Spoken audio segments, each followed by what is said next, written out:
মতো দেশকে বিকিয়ে দেয়া যাবে না, বলছেন রাশেদ প্রধান।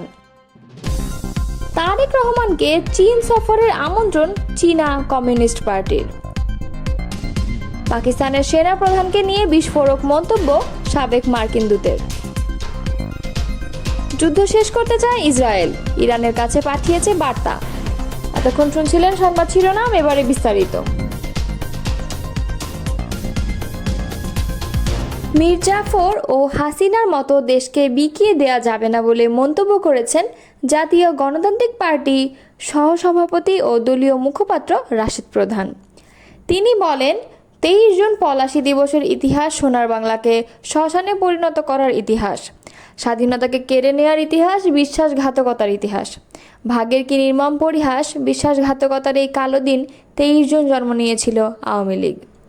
মীর জাফর যেভাবে প্রহসনের যুদ্ধের মাধ্যমে স্বাধীন বাংলা তুলে দিয়েছিল ইংরেজদের হাতে, শেখ হাসিনা তেমনি প্রহসনের নির্বাচনের মাধ্যমে বাংলাদেশকে বানিয়েছিল ভারতের করদ রাজ্য। তাই আমাদের পলাশির শিক্ষা গ্রহণ করতে হবে। ভবিষ্যতে কেউ মীর জাফর কিংবা শেখ হাসিনা হতে চাইলে তাকে প্রতিহত করতে হবে। আর কোনো বিদেশি প্রভুর কাছে মীর জাফর ও শেখ হাসিনার মতো দেশকে বিকিয়ে দেওয়া যাবে না। সোমবার পল্টনস্থ শফিউল আলম প্রধান মিলনায়তনে জাগপা আয়োজিত পলাশী দিবসে শিক্ষা ও আগামী সচেতনতা শীর্ষক আলোচনা সভার প্রধান অতিথির বক্তব্যে তিনি এসব কথা বলেন। রাশেদ প্রধান বলেন, গণহত্যাকারী শেখ হাসিনাকে প্রশ্রয় দান করেছেন, সীমান্তে হত্যা, ভূমির দখল, পানির ন্যায্য হিস্সা না দেয়া, অবৈধ পুশিন নিয়ে ভারতের আগ্রাসনের বিরুদ্ধে প্রতিবাদ করতে যাদের এখনও সমস্যা হচ্ছে, তাদের সাথে মীর জাফরের পার্থক্য কোথায়? জুলাই গণঅভ্যুত্থানে আমাদের প্রকৃত স্বাধীনতা ও সার্বভৌমত্ব উপভোগ করার সুযোগ সৃষ্টি হয়েছে। শেখ হাসিনার রেখে যাওয়া শ্মশানকে সোনার বাংলায় রূপান্তর করতে হবে। আর তাই আগামীতে নতুন করে কেউ স্বৈরাচার হয়ে হিন্দুস্তানকে প্রভু বানাতে চাইলে বাংলার জনগণ বরদাস্ত করবে না, ইনশাআল্লাহ। আলোচনা সভায় আরও বক্তব্য দেন জাগপা সাধারণ সম্পাদক অধ্যাপক ইকবাল হোসেন, প্রেসিডিয়াম মেম্বার আসাদুর রহমান খান, সাংগঠনিক সম্পাদক সাব্বির আলম চৌধুরী, রাজীব, ঢাকা মহানগর জাগপা আহ্বায়ক শ্যামল চন্দ্র সরকার, যুব জাগপা সভাপতি নজরুল ইসলাম বাবলু এবং শ্রমিক জাগপা সাধারণ সম্পাদক মোহাম্মদ মনোয়ার হোসেন।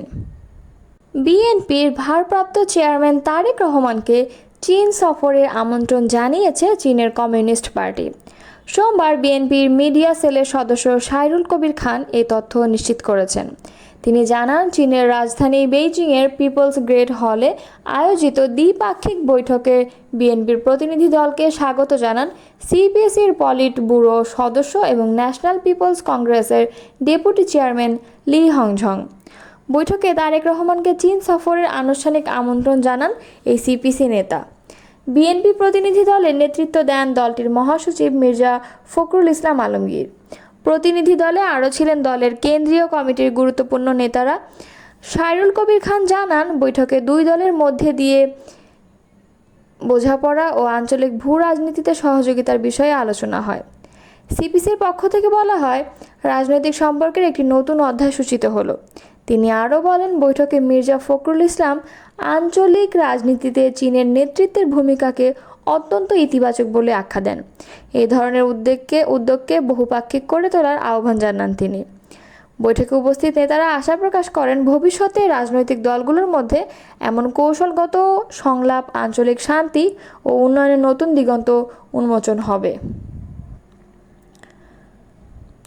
জোর করে নির্বাচন করার পরিণতি সম্পর্কে বর্তমান নির্বাচন কমিশনকে সতর্ক করেছেন বিএনপি চেয়ারপারসনের উপদেষ্টা পরিষদের সদস্য জয়নুল আবেদিন ফারুক। সোমবার সকালে এক সমাবেশে তিনি এই সতর্কবার্তা উচ্চারণ করেন। জাতীয় প্রেস ক্লাবের সামনে তৃণমূল নাগরিক আন্দোলনের উদ্যোগে 14, 18 এবং 24 সালের নির্বাচনে রাতের ভোট করতে সহযোগিতাকারী সব কর্মকর্তাকে আগামী সংসদ নির্বাচনের কর্মকাণ্ডে অন্তর্ভুক্ত না করার প্রতিবাদে এ সমাবেশ হয়। জয়নুল আবেদিন ফারুক বলেন, জোর করে কেউ আর ক্ষমতা দখল করতে পারবেন না। তার প্রমাণ গতকালকে 2 সাবেক প্রধান নির্বাচন কমিশনারের গ্রেফতার। তাই নির্বাচন কমিশন সাংবিধানিক কমিশন। অতীতে শেখ হাসিনা কাজ করতে দেয়নি, তার ফল কি? জেলখানা? তার ফল কি মামলা? তিনি আরও বলেন, তাই আপনাকে উদ্দেশ্য করে বলতে চাই, এখন আর অনিয়ন্ত্রিতভাবে নির্বাচন সম্ভব হবে না। পাকিস্তানের সেনাপ্রধান ফিল্ড মার্শাল আসিম মুনিরকে নিয়ে বিস্ফোরক মন্তব্য করেছেন আফগানিস্তানে যুক্তরাষ্ট্রের সাবেক দূত জালমে খলিলজাদ। তার মতে আসিম মুনিরকে বিশ্বাস করা যায় না। গত 18 জুন ট্রাম্প হোয়াইট হাউসে পাকিস্তানের সেনাপ্রধান ফিল্ড মার্শাল আসিম মুনিরকে মধ্যাহ্নভোজের আমন্ত্রণ জানান। মার্কিন প্রেসিডেন্ট ডোনাল্ড ট্রাম্প যুক্তরাষ্ট্রের প্রথম কোনো পাকিস্তানের সেনাপ্রধান যিনি রাষ্ট্রপ্রধান নন প্রেসিডেন্টের সঙ্গে এমন বৈঠকে অংশ নিলেন। এরপরই সামাজিক মাধ্যম এক্সে দেয়া এক পোস্টে এসব কথা বললেন খলিলজাদ। পাকিস্তানের সেনাপ্রধান যুক্তরাষ্ট্রের সঙ্গে ডাবল গেম খেলেছে, বিষয়টি ট্রাম্পকে স্মরণ করিয়ে দেন খলিলজাদ। সাবেক মার্কিন দূত বলেন, পাকিস্তানের সেনাবাহিনী যুক্তরাষ্ট্রের কাছ থেকে সহায়তা নিয়েছে, আবার একই সঙ্গে মার্কিন হত্যাকারীদের আশ্রয় দিয়েছে। পোস্টে খলিলজাদ আরও বলেন, প্রেসিডেন্ট ট্রাম্প ভালো করেই জানেন পাকিস্তানের সেনাবাহিনী যুক্তরাষ্ট্রের সঙ্গে দীর্ঘ সময় ডাবল গেম খেলেছে। আফগানিস্তানে মার্কিন সেনা উপস্থিত থাকার সময় পাকিস্তান আমাদের কাছে সহায়তা নিয়েছে, একই সঙ্গে আমাদের সেনাদের হত্যাকারীদের মদদ দিয়েছে।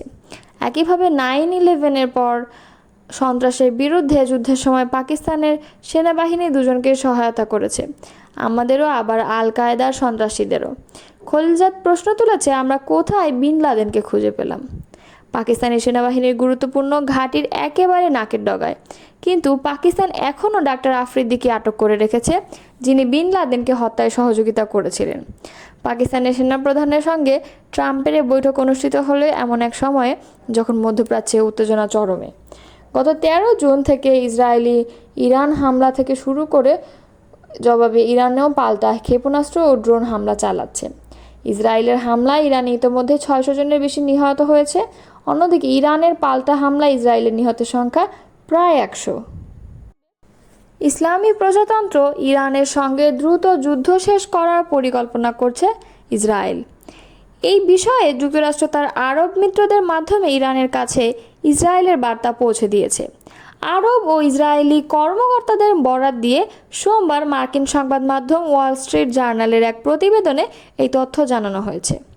ইসরায়েলি টেলিভিশন চ্যানেল 12-এর খবরে বলা হয়েছে, আগামী কয়েকদিনের মধ্যে অপারেশন রাইজিং লায়নের মাধ্যমে ইরানের পারমাণবিক ও ব্যালিস্টিক ক্ষেপণাস্ত্র হুমকি নির্মূল করে নিজেদের সামরিক লক্ষ্য খুব দ্রুত অর্জন করতে পারবে বলে প্রত্যাশা ইসরায়েলের।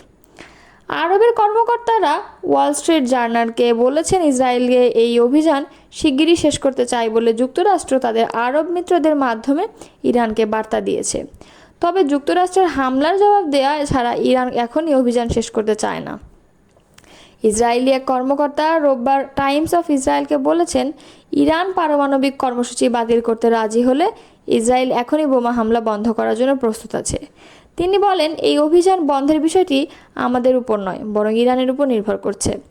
আমরা চাইলে এখনই শেষ করতে পারি। সেক্ষেত্রে যদি একটি চুক্তি হয় তাহলে ইসরায়েল তার অভিযানের ফলাফলে সন্তুষ্ট থাকবে। চ্যানেল 12-এর প্রতিবেদনে বলা হয়েছে, অভিযান শেষ করার দুটি পথ খোলা রয়েছে। প্রথমত, ইসরায়েল একতরফাভাবে ঘোষণা করতে পারে যে তারা তাদের যুদ্ধের লক্ষ্য অর্জন করেছে এবং ইরান ক্ষেপণাস্ত্র হামলা বন্ধ করেছে। দ্বিতীয়ত, উভয় পক্ষই যুদ্ধবিরতিতে সম্মত হয়েছে বলে যুক্তরাষ্ট্র ঘোষণা দিতে পারে, যদিও ইসরায়েল এটিকে কম গ্রহণযোগ্য হিসেবে মনে করছে। তবে ইরান ক্ষেপণাস্ত্র হামলা বন্ধ না করলে ইসরায়েল আরও জোরালোভাবে পাল্টা হামলা চালাবে, আর এই হামলার প্রধান টার্গেট হবে ইরানি শাসক গোষ্ঠী। ইসরায়েলি সংবাদ মাধ্যম ওয়াল্লা বলেছে, সোমবার তেহরানের কেন্দ্রস্থল সরকারি নিয়ন্ত্রিত বিভিন্ন স্থাপনায় হামলার মাধ্যমে ইসরায়েল এক ধরনের বার্তা দিতে চেয়েছে। সেটি হলো, ইরান ক্ষেপণাস্ত্র হামলা বন্ধ না করলে ভবিষ্যতে এই ধরনের ইসরায়েলি হামলা আরও বৃদ্ধি পাবে।